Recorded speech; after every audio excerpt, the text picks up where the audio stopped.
Tradicionālās prasmes pastāv tik ilgi, kamēr tām ir vieta cilvēka dzīvē, kamēr tās tiek glabātas, izmantotas un nodotas tālāk.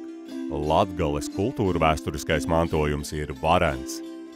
Latgale ir bagāta ar viediem ļaudīm, kuri rūpīgi sargā sentāvu prasmes un pielietotās mūsdienās, radot vērtības, kas sevī nes gan kultūras mantojumu, gan jaunas iespējas. Mūsdienās kokgriešanas meistari apvienot tradicionālās prasmes ar modernām tehnoloģijām, radot funkcionālus un estētiskus darbus, saglabājot koka dabisko skaistumu. Mani sauc Aivars.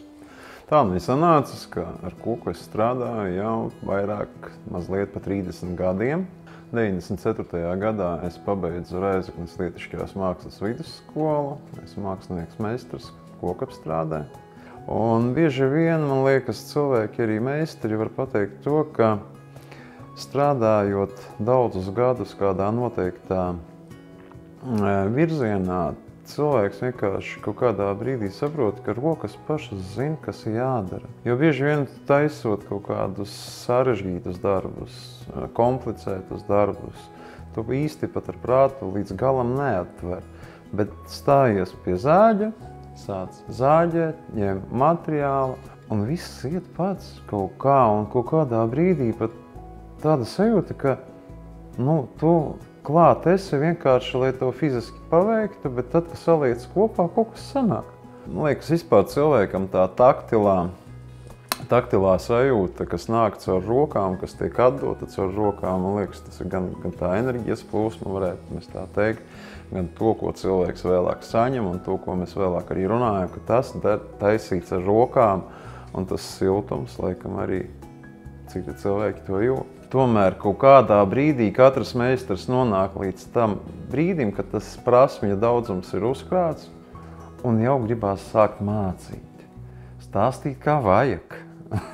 Galvenais atrast pareizās ausis, kas to klausās. Prasmes un iemaņas gribās atstāt kaut ko pēc sevis. Jā, es daudz strādāju ar restaurāciju, restaurēju gan vecās mēbeles, kuras 100-gadīgas un arī vecākas ir bijušas un stipri vien vecākas. Jā, un tad tu restaurē un domā, to taisīs mākslinieks kaut kāds, tiešām amatnieks, kuram bija vārds, kurš to darīja, un tad taisi vairākus darbus un saproti, iespējams, to darbu arī taisīja arī tas cilvēks. Kurš tad koks Latvijā ir viscietākais? Jā, un no tiem, kuriem mēs strādājam, 90% atbild kā ozols, tā gluži nav, tas ir kļava.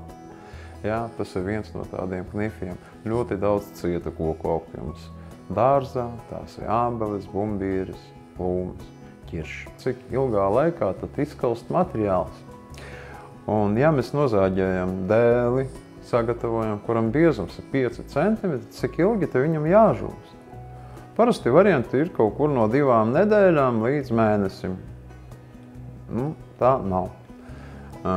Dabiskā veidā materiāls kalst 1 cm gadā. Tātad, ja dēlis ir 5 cm biezs, viņam ir jāžūst 5 gadi.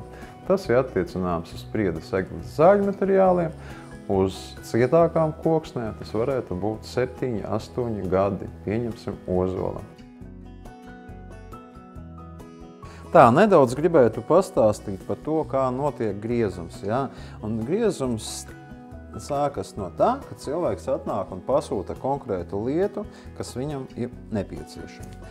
Tā, lai noskaidrotu to, mēs sākumā taisām skices. Skice tiek taisīta tātad uz papīra, vai no zīmola, vai kādā citā tehnikā, bet viņa ir plakana. Līdz ar to bieži vien cilvēks grib redzēt, kā tas izskatīsies dzīvē. Un viens no variantiem, kā to panākt, meistars parasti veido vai kaut ko no plastalīna, vai no māla. Kā mēs redzam zīmējumā pēc līnijām, mēs nevienmēr varam līdz galam saprast, kurā vietā, kura līnija ir augstāk vai zemāk. Strādājot, pieņemsim šādā veidā, griežot cilni, tiek pielietota tehnika, tad, kad uz pamatnes tiek uzlīmēts papīrs, un uz papīra tiek uzlīmēts vajadzīgās sagatavas daudzums. Tā sagatava pati, jā. Kāpēc? Tas dot iespēju nofiksēt priekšgriešanas sagatavi, un pabeidzot darbu, meistars vienkārši noņem sagatavi no pamatnes, saplēšot papīru, jo papīrs plīst ne tikai šādā virzienā, bet arī pēc biezuma. Un daļa papīra paliek uz pamatnes, daļa paliek uz izveidotā ciļņa.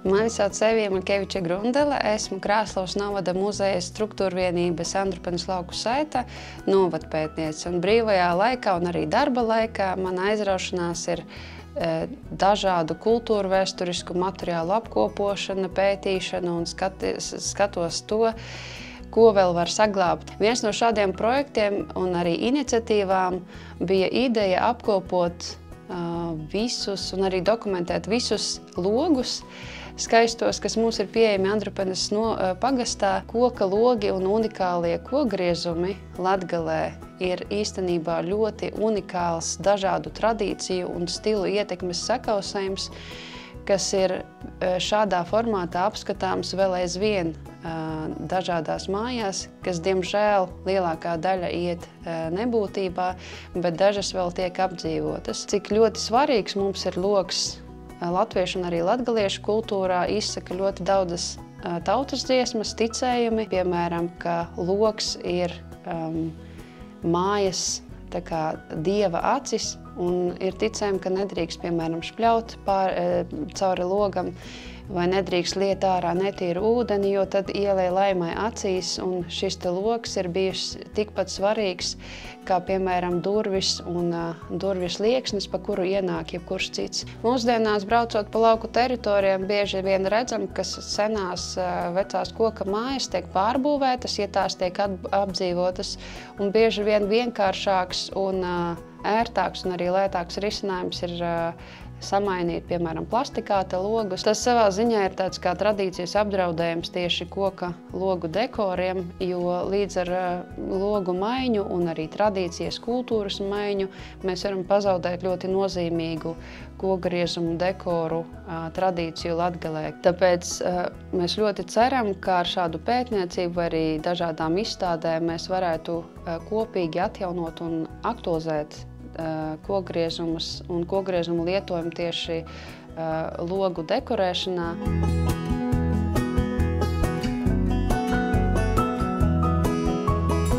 Man ir tas gods turpināt dzimtas iesākto līniju.